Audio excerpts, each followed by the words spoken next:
राजा पंढरीचा राजा पंढरी. ठीक आहे, असे ओबड धोबड टोकेरी दगड तिथं पडले होते. तो म्हणाला, या दगडातनं मी तुम्हाला मूर्ती घडवून देतो. म्हटलं, काय या दगडातनं? तो म्हटला, हो, मूर्ती दगडातनच घडवायची असते. म्हटलं, ठीक आहे, हे पैसे घ्या, केव्हा येऊ? तो म्हटला, 4 महिन्यांनी. म्हटलं, 5 महिन्यांनी येते, हेलपाटे नको घालायला लावाय. 5 महिन्यानंतर मी गेले, बघितलं, ती मूर्ती तयार होती. हो, जशी मला हवी होती तशी मूर्ती समोर ती गणेशाची बघितली. हातच जोडले गेले. अप्रतिम गणेशाचं ते ध्यान. अथर्व शीर्ष म्हणायला सुरुवात केली, हात जोडले, पण मूर्तीकडे बघतीये. स्तोत्र म्हणत असताना मनामध्ये, डोक्यामध्ये विचार आला आणि एकदम डोळ्यासमोर दिसला तो दगड, जो काही काळापूर्वी मी पाहिला होता, 5 महिन्यांपूर्वी. तो दगड एकदम डोळ्यासमोर आला आणि त्या शिल्पकाराला म्हटलं, का हो, त्या दगडातनं, एवढा तो ओबड धोबड टोकेरी दगड, त्या दगडातनं ही मूर्ती तुम्ही केलीच कशी? माझा आपला बावळटासारखा प्रश्न. तो शिल्पकार म्हणाला, त्याचा असा आहे, तुमच्या शब्दात सांगतो, त्याचा असा आहे की त्या दगडामध्ये मूर्ती होतीच. त्या दगडामध्ये मूर्ती आधीपासूनच आहे. फक्त त्या मूर्तीला नको असलेला भाग मी छिन्नी आणि हातोड्याच्या सहाय्याने काढून टाकला. आतमध्ये मूर्ती आहे तीच आहे. आमचं तरी वेगळं काय आहे? छिन्नी हातोड्याचा खाव, करी दगडाचा देव, खाई दैवाचे तडाखे, त्याचं माणूस हे नाव. भगवंत इथंच आहे, फक्त तो बघण्यासाठी अभ्यासाची छिन्नी आणि वैराग्याचा हातोडा. जसं सकाळी आनंदबुवांनी सांगितलं, कर्म, भक्ती, ज्ञान आणि वैराग्य हे फाळ लावून त्या नांगराने आमच्या अंतःकरणाची भूमी नांगरायची आहे. या अंतःकरणाच्या ठिकाणी त्या भगवंताला अधिष्ठित करायचंय, त्या नारायणाचंच भजन करायचंय. आमच्या मनाच्या ठिकाणी जर भगवंताचं अधिष्ठान असेल तर आम्हाला सगळं मिळेल जे नामदेवांना मिळालं. सर्व सत्ता आली हाता, नाम याचा खेचर दाता. हे अध्यात्म नुसत्या देहानी नाही तर मनानी साकारावं लागतं मंडळी, मनानी साकारावं लागतं. पण दुर्दैवानं आमचं मन आज इतकं नष्ट, भ्रष्ट, कुलिष्ट झालं, सगळीकडे धावतं पण इथं येत नाही. इतकी मनोराज्य असतात आमची, असं करीन, तसं करीन, याव करीन, त्याव करीन. पण 60-70 ओलांडलेला एखादा इसम असला ना, त्यांना विचारावं, काय हो 25ीत कसे होता? काय गेलं सगळं, देवाची इच्छा.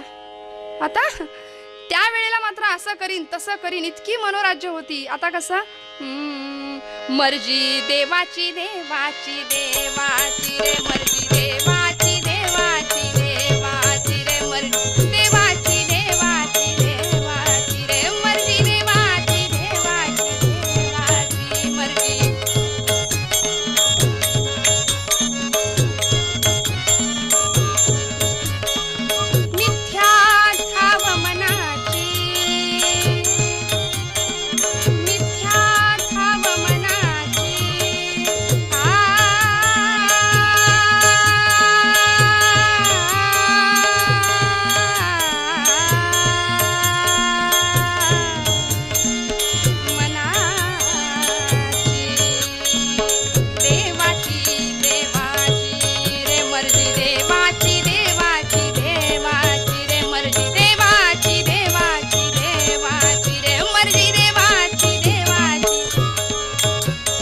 मनात येते इच्छा आपण पालखीत बैसावे,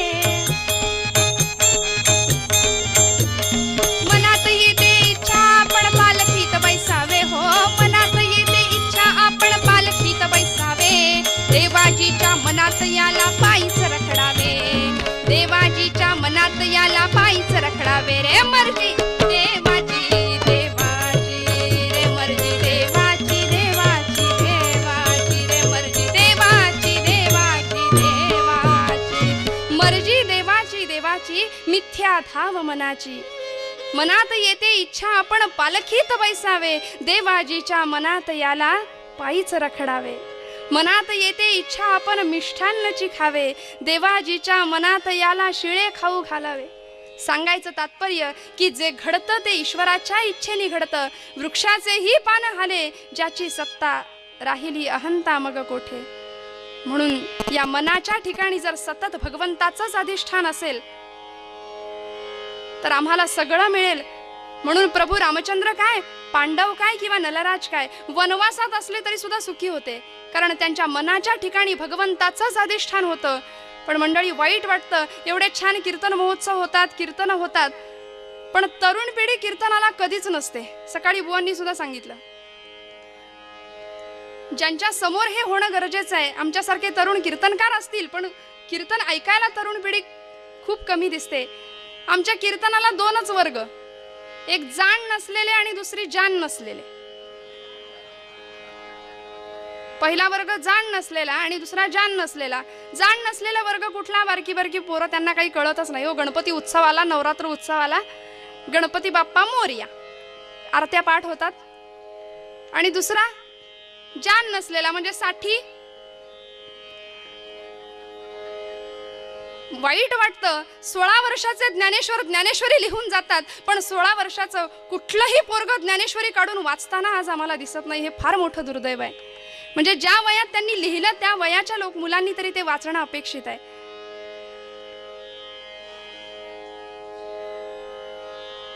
सांगायचं तात्पर्य, मनाच्या ठिकाणी भगवंताचं जर अधिष्ठान असेल तर आम्हाला सगळं मिळेल. अरे त्रिभुवन पतिपद चिंतिसी जरी तू काय होणे तुझ रे, कशाला व्यर्थ गोष्टींची चिंता करायची. चिंतायचंच असेल तर भगवंताचे पद, पाय, चरण, त्याचं जर आम्ही चिंतन केलं तर आम्हाला सगळं मिळेल. अरे आम्ही काय कुणाचे खातो रे, तो राम आम्हाला देतो रे. म्हणून हाच आशय मनात ठसावा. मनाच्या ठिकाणी भगवंताचं अधिष्ठान कसं असावं, भगवंतावर प्रेम कसं असावं हे सांगताना देवर्षी नारद भक्ती सूत्रामध्ये सांगतात, यथा व्रज गोपिकानाम. त्या गोपींच्या प्रमाणे भगवंताचं अधिष्ठान आमच्या मनाच्या ठिकाणी असावं. हाच आशय मनात राहावा म्हणून पूर्वरंगाच्या मूळ पदामध्ये सांगतात,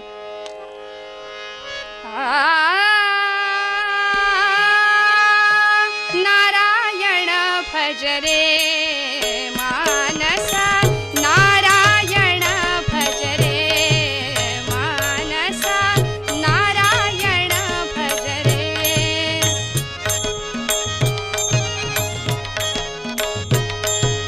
मानसा नारायण भज रे मानस, विषय उपेक्षुनी अनुभवाला क्षुनी, विषय उपेक्षुनी अनुभवाला क्षुनी, आत्मपदी वसरे मानसा, आत्मपदी वसरे मानसा, नारायण भज रे मानसा, नारायण भज रे मानसा, नारायण भज रे.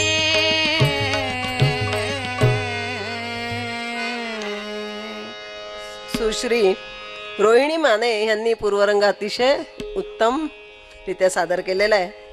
आणि आता त्यांचं स्वागत करतायत प्रायोजक सौ उषामयी वैशंपायन आणि एक भक्त.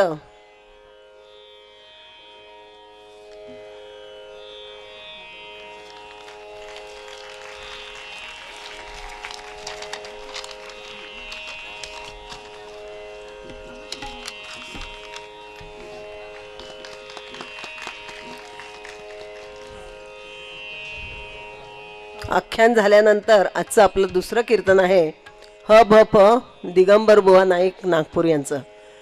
प्रायोजक आहेत धनश्री कौस्तुभ नेने आणि स्वागत करतील श्री नारायण फाटक. तेव्हा त्यांनी मंचाजवळ यावं.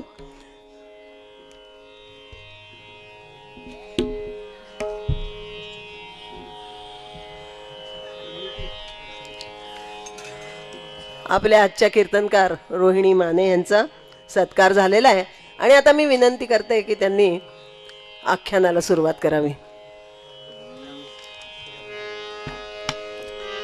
थोडा वेळ हरिनामाचा गजर आणि मग आख्यान. सगळ्यांचा आवाज येऊ द्या. रघुपती राघव राजा राम पतित पावन सीताराम. सगळ्यांचा आवाज येऊ द्या. हाताने टाळी, मुखाने ना.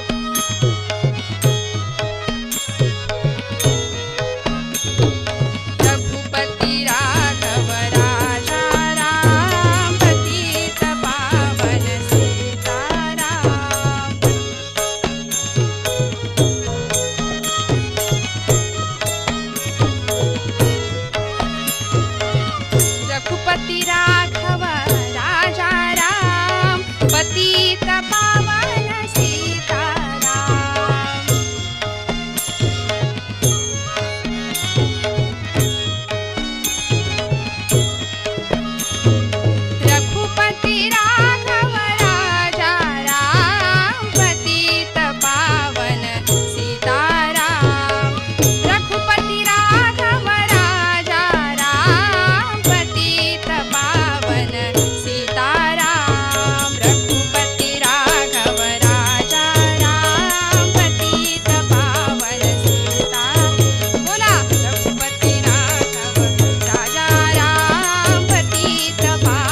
द्वारावती मोरया, जय जय रघुवीर.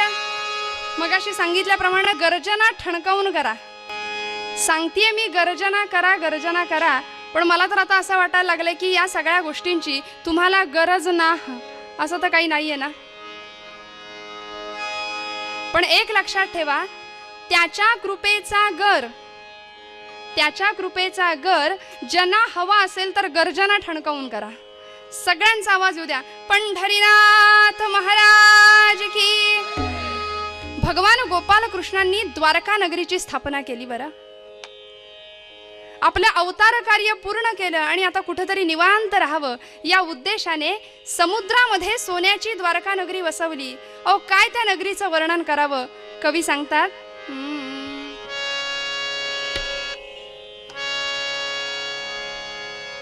द्वारावती रम्य खरी नटली असे नाना परी. द्वारावती रम्य खरी नटली असे नाना परी. द्वारावती रम्य खरी नटली असे नाना परी.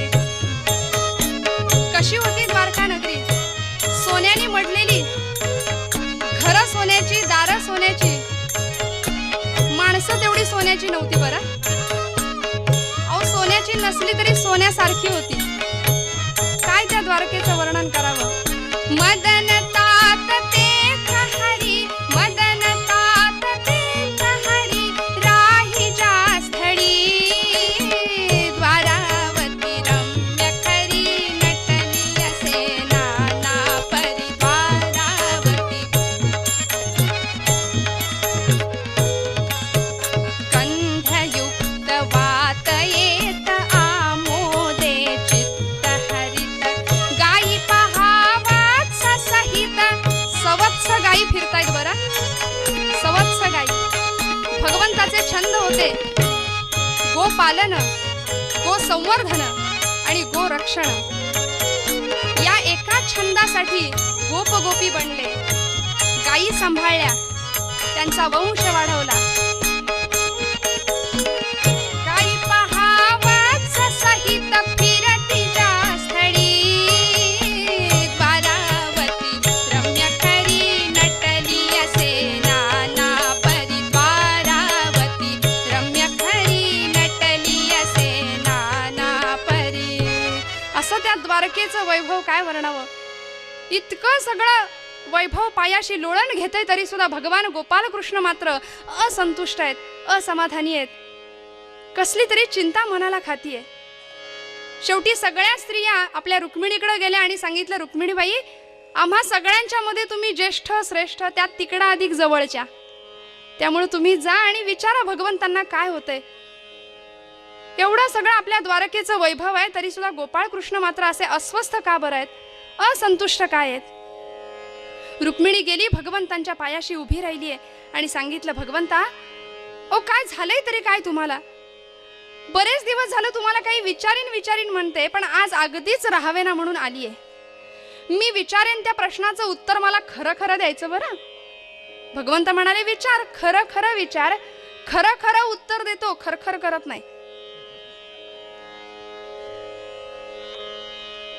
भगवंता, अहो एवढे आपल्या द्वारकेचं एवढं सगळं वैभव आहे, आपलं इतकं वैभव आपल्या पायाशी लोळण घेताय तरी सुद्धा तुम्ही असे असंतुष्ट का. काय झालंय तरी काय तुम्हाला, चिंताग्रस्त का बरं. भगवंत म्हणाले, रुक्मिणी, मी कारण सांगतो. हे बघ, कदाचित तुला ते आवडणार नाही, रुचणार नाही आणि पचणारही नाही, पण मी कारण सांगतो. आणि भगवंतांची नजर एकदम शून्यात गेली. हो, भगवंत सांगतायत, रुक्मिणी, अगं काय सांगू, हा निवांतपणाच मला छळतोय ग. या निवांतपणाचा फायदा घेऊन माझं मन माझ्या जीवनाच्या अति भूतकाळात जाऊन बसलंय. रुक्मिणी म्हणते, देवा, अहो कळेल असं काहीतरी बोला, काय होतंय तुम्हाला, पोटात दुखतंय का, डोकं दुखतंय का. नाही ग रुक्मिणी, मला मज आठवतो तोच सुखाचा काळ, मज आठवतो तोच सुखाचा काळ, जेव्हा मी होतो बाळ, जेव्हा मी होतो बाळ, मज भवता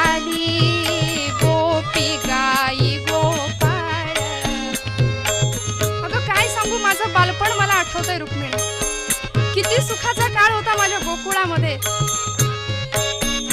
मज आठवतो तोच सुखाचा काळ, जेव्हा मी होतो बाळ. मज भवताली गोपी गाई गोपाळ, क्रीडती मजसी वेढाळ. ते हंबरणे गायींचे, अगं त्या गायींचा हंबरडा माझ्या कानावर पडतोय ग. त्या बछड्यांचं ते हुंदडणं मला दिसतंय.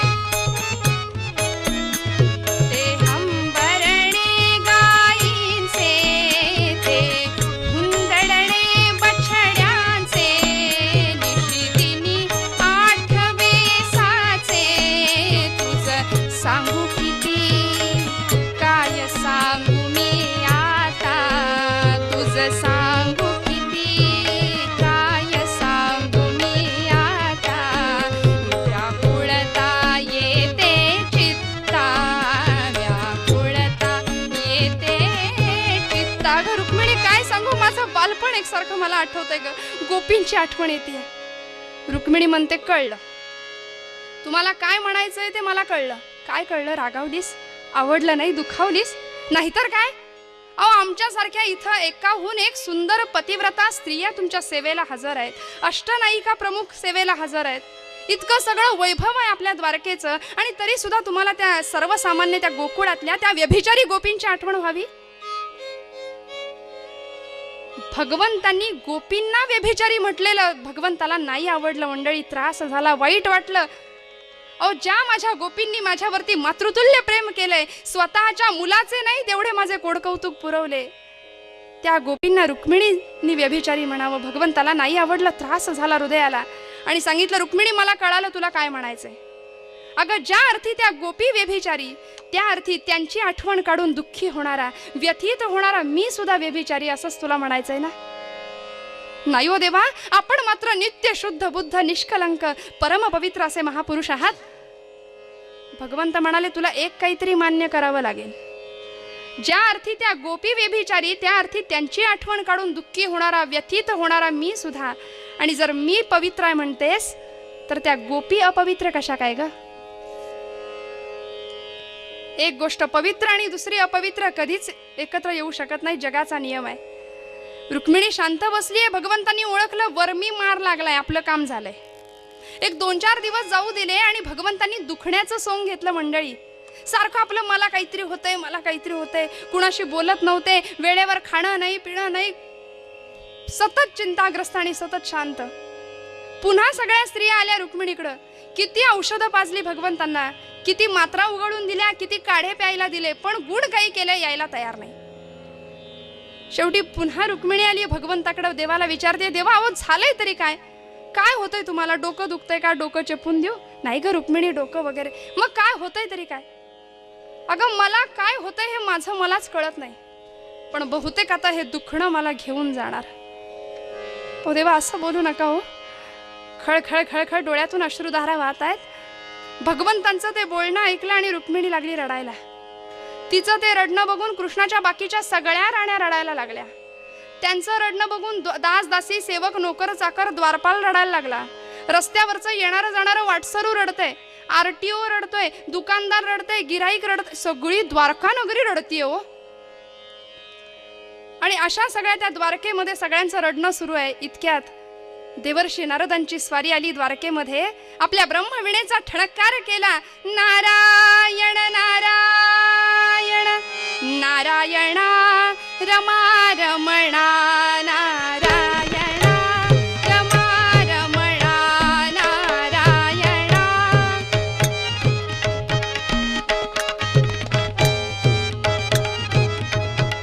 मधुसूदना मनमोहना, मधुसूदना मनमोहना, करुणा घना रे नारायणा रमा रमणा,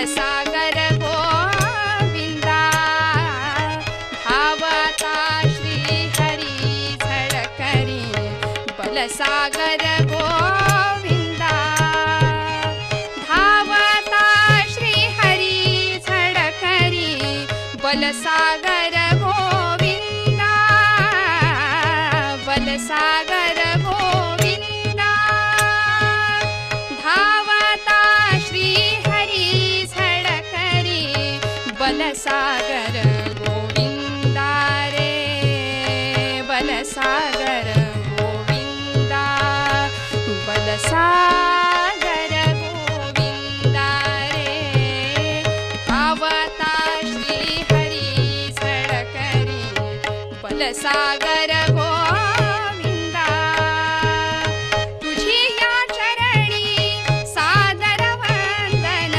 करितो परमानंदा करितो परमानंदा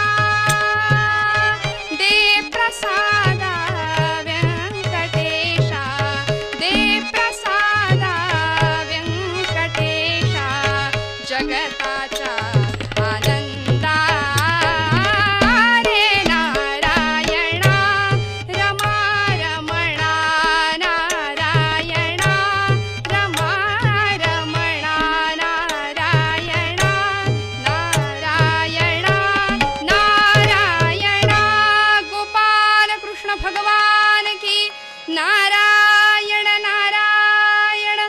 देवर्षी नारदांची स्वारी द्वारकेत आली. बघतायत तर सगळे जण रडतायत. येता येता येता रुक्मिणी जवळ आले. रुक्मिणीला विचारतायत, अगं रुक्मिणी आल्यापासून बघतोय सगळी द्वारका नगरी रडतीये, तू सुद्धा रडतीये, काय झालंय तरी काय द्वारकेत?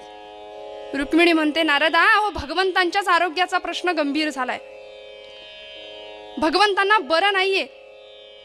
नारद विचार करतायत की अरे भगवंतांना बरं नाहीये हे कसं शक्य आहे? शास्त्रामध्ये दोन भेद आहेत, प्रकृती आणि पुरुष. बिघडते ती प्रकृती आणि स्थिर राहतो तो पुरुष. आणि स्वतः भगवान गोपाल कृष्ण पूर्ण पुरुष आहेत आणि त्यांची प्रकृती बिघडते हे कसं शक्य आहे? नक्कीच कुठंतरी गडबड आहे. रुक्मिणीला विचारलं नारदा, रुक्मिणी तू काही बोललीस का ग भगवंतांना? नाही हो नारदा, मी कशाला काही बोलू, बघ बरं आठवून बघ, त्यांना लागेल असं, त्यांना दुखेल असं काही तू बोलली आहेस का? रुक्मिणी सांगते, हा नारदा मागे विषय झाला होता, विचारलं मी काय होतंय, सतत चिंताग्रस्त असतात. तर म्हणे गोपींची आठवण होतीये. आता मला सांगा, त्या गोकुळातल्या सर्वसामान्य गोपी, त्यांची आठवण काढून व्यतीत होण्याचं, दुःखी होण्याचं कारण काय आहे? एवढं सगळं वैभव आहे द्वारकेचं, इतक्या सुंदर पतिव्रता स्त्रिया सेवेला हजर आहेत, तरी सुद्धा त्या व्यभिचारी गोपींची आठवण होतीये म्हणतात. नारद म्हणाले, थांब आता मी बघतो. म्हणून गोपाळ कृष्णांच्याकडे गेले आणि भगवंतांकडे बघितलं, आराम बसलेत भगवंत. नारद विचारतायत, काय देवा तुम्हाला बरं नाही असं ऐकलंय?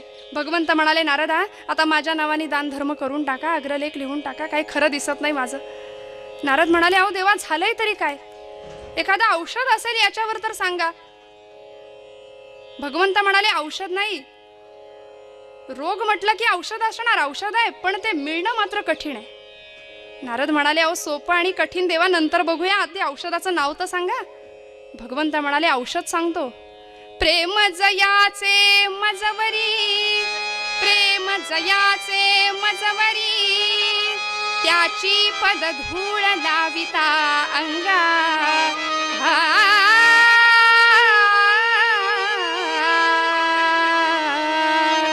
शमवी ममता पाते, जेवी शिवाच्या श्री वसे गंगा. ज्या व्यक्तीचं माझ्यावरती खरं खरं प्रेम आहे, त्या व्यक्तीच्या पायाची धूळ माझ्या अंगाला लावली की माझा रोग बरा होणार आहे. नारद म्हणाले, देवा अहो एवढंच ना, सगळं त्रैलोक्य तुमच्यावरती जीव ओवाळून टाकतंय, आत्ता जातो आणि पायधूळ घेऊन येतो. भगवंत म्हणाले, नारदा निघालात खरे, पण औषध मिळणं कठीण आहे. नारद निघाले आणि येता येता येता सगळ्या त्रैलोक्यामध्ये भगवंतांच्यासाठी पायधूळ शोधतायत. कुणीच औषध द्यायला तयार नाही, कुणीच औषध द्यायला तयार नाही. कुठं कुठं फिरले नारद. प्रभूच्या औषध कामासाठी, प्रभूच्या औषध कामासाठी नारद फिरले अवघी सृष्टी. प्रभूच्या औषध कामासाठी नारद फिरले अवघी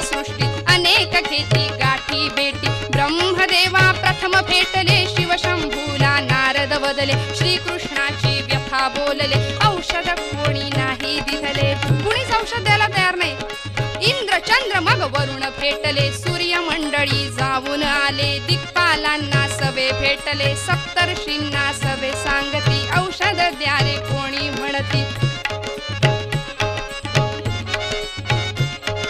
जो तो म्हणतो परब्रह्म ते कुणीच औषध द्यायला तयार नाही प्रत्येक जण हेच उत्तर देतोय की भगवान गोपाल कृष्ण म्हणजे साक्षात परब्रह्म आहे आणि त्याच्या अंगाला आमच्या पायाची धूळ लावणं म्हणजे नरकात जाण्यासारखं आहे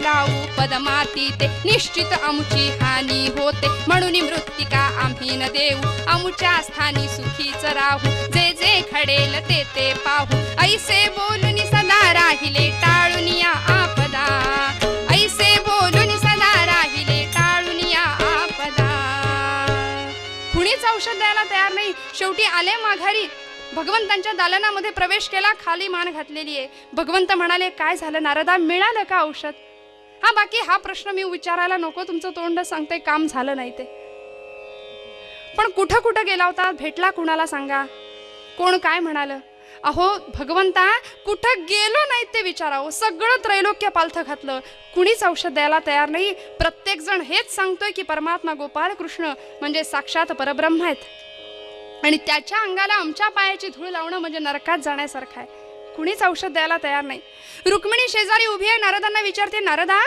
गोकुळात गेला होतात का गोकुळात गेला होतात नारद म्हणाले हा रुक्मिणी मी गोकुळात गेलो नाही पण मला सांग कशाला ग तिकडं जायचं सगळा बॅकवर्ड एरिया आहे सर्वसामान्य त्या गोपी अडाणी गोपी उगीच काही भलतं सलतं उलट सुलट बोलल्या तर तुमच्या मनाला क्लेश मला जायला काही हरकत नाही मी जाईन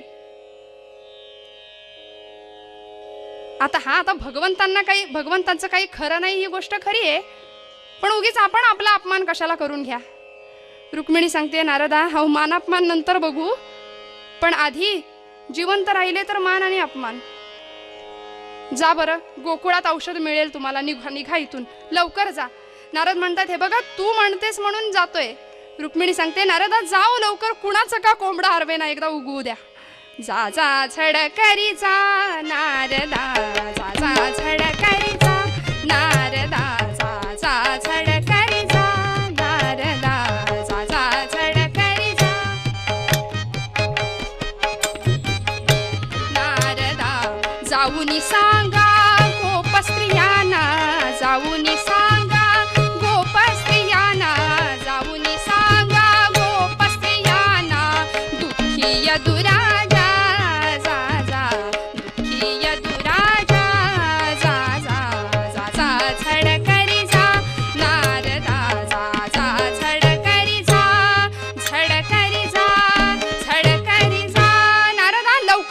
उशीर करू नका आणि नारद येता येता येता गोकुळामध्ये आले बघितलं सगळ्या गोपी रास क्रीडेचा स्मृती महोत्सव साजरा करतायत बघितलं ते दृश्य आता कृष्ण तर इथं नव्हते प्रत्येक गोपीनी आपल्या नातवाला कृष्णासारखं सजवलं होतं कृष्णासारखं नटवलं होतं आणि त्याच्या रूपामध्ये कृष्ण समजून रममाण होणाऱ्या गोपी मला सांगा त्या गोपींना त्या मातृतुल्य गोपींना जग जेव्हा व्यभिचारी म्हणतं त्यात स्वतः रुक्मिणीने सहभागी व्हावं याचा भगवंतांच्या हृदयाला त्रास नाही का होणार